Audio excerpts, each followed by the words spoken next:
नमस्ते दोस्तों की हमारी पहली कहानी है अटूट विश्वास, बच्चा और बारिश की कहानी। उसके पहले अगर आपको कहानियां सुनना पसंद है तो हमारे चैनल को सब्सक्राइब करिए क्योंकि हम हर रोज आपके लिए ऐसे कहानियां लेट रहेंगे। चलिए शुरू करते हैं। लोकपुर गांव में एक बार सूखा पड़ गया। खेत खलिहान, नदी, तालाब और कुएं सब सूख गए थे। अब उस गांव के लोगों को पानी के लिए बड़ी समस्या हो चुकी थी। एक दिन पूरे गांव के लोग इकट्ठा होकर पानी के जतन के बारे में सोचने लगे। किसी ने कुछ कहा तो किसी ने कुछ। उसी गांव में उस गांव के एक सबसे बुजुर्ग व्यक्ति रहते थे, जिसका नाम रामदास था। सभी ने कहा चलो उनके पास चलते हैं, वही हमें इस समस्या का हल बता सकते हैं। पूरे गांव वाले मिलकर उस व्यक्ति से मिलने चले गए। गांव वालों की समस्या सुन बुजुर्ग व्यक्ति ने कहा, मुझे एक ऐसे व्यक्ति के बारे में जानकारी है जो इस समस्या का निदान दिला सकता है। उसने दूर किसी व्यक्ति के बारे में बताते हुए कहा, वहां जाओ और अपनी समस्या बताओ, मुझे पूर्ण विश्वास है इस गांव में बारिश होगी। सभी गांव वाले उस व्यक्ति के पास गए। वह व्यक्ति उस समय अपने घर के अंदर पूजा कर रहा था। सभी गांव वाले बाहर इंतजार करने लगे। तभी सबकी नजर उन्हीं लोगों के बीच एक लड़के पर पड़ी जो अपने साथ एक छाता लेकर आया था।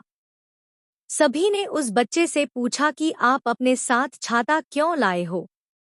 बच्चे ने बहुत ही मीठे शब्दों में बोला कि जब बारिश होगी तो हम पानी से भीगे न, इसलिए मैं अपने साथ छाता लेकर आया हूँ। वहां खड़े सभी लोग उसका विश्वास देख आश्चर्यचकित रह गए। नैतिक सीख। हमारा विश्वास अटूट होना चाहिए, चाहे वह किसी भी प्रकार का क्यों न हो, तभी हमें हमारे कार्यक्षेत्र में सफलता मिल सकती है। आज की हमारी दूसरी कहानी है पिता की छाया, लकड़हारा और उसके बच्चे की कहानी। मीतपुर नाम गांव में एक लकड़हारा रहता था, जिसका काम जंगल से लकड़ियों को काटना तथा बाजार में बेचना था। लकड़हारे के साथ उसकी पत्नी और उसका एक बच्चा रहता था, जिसका नाम प्रेम था, जो कि बहुत बुद्धिमान तथा पढ़ने लिखने में होशियार और चतुर चालाक था। प्रेम स्कूल से आकर घर पर भी खूब मन लगाकर पढ़ाई करता था। लकड़हारा और उसकी पत्नी अपने बच्चे की पढ़ाई के प्रति रुचि देखकर उसे बड़ा ऑफिसर बनाने की चाहत में थे। इसलिए लकड़हारा अपने कामकाज में अपने बच्चे को कभी शामिल नहीं करता था। धीरे धीरे लकड़हारे का बच्चा बड़ा हो रहा था। इसके साथ साथ वह पहले से और ज्यादा बुद्धिमान और चतुर चालाक होता जा रहा था। लकड़हारा और उसकी पत्नी अपने बच्चे की उन्नति देख बहुत खुश रहते थे। अब उन्हें लगने लगा था कि हमारा बच्चा एक दिन हमारा नाम जरूर रोशन करेगा। कुछ साल बाद लकड़हारे के बच्चे ने अपनी पढ़ाई पूरी कर ली। गांव के कुछ लोग लकड़हारे को सलाह देने लगे कि आप अपने बच्चे की शादी कर दो, उसका घर बसा दो। फिर लकड़हारे ने अपने बच्चे से पूछा तो उसके बच्चे ने अभी शादी नहीं करनी है बोलकर बात को टाल देता है और वह आगे की पढ़ाई में लग जाता है। इस तरह से लकड़हारे का बच्चा आगे चलकर एक बड़ा अधिकारी बनता है, जो कि गांव से दूर एक शहर में रहने लगता है।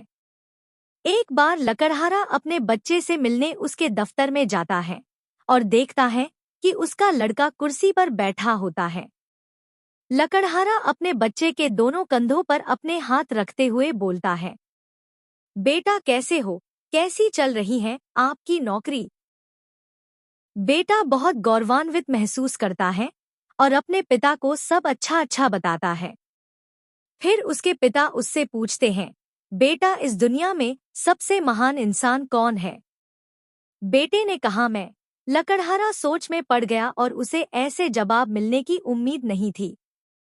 वह सोचने लगा कि मैंने अपने बच्चे को बहुत मुश्किल से पढ़ाया और होनहार बनाया और आज मेरा बेटा बोल रहा है इस दुनिया में सबसे महान इंसान मैं हूँ। फिर उसके पिता ने वहां से जाने के लिए कदम बढ़ाया। लकड़हारे के दिमाग में फिर से वही प्रश्न आया और दोबारा बेटे से पूछा, बेटा इस दुनिया में सबसे महान इंसान कौन है। बेटे ने कहा आप।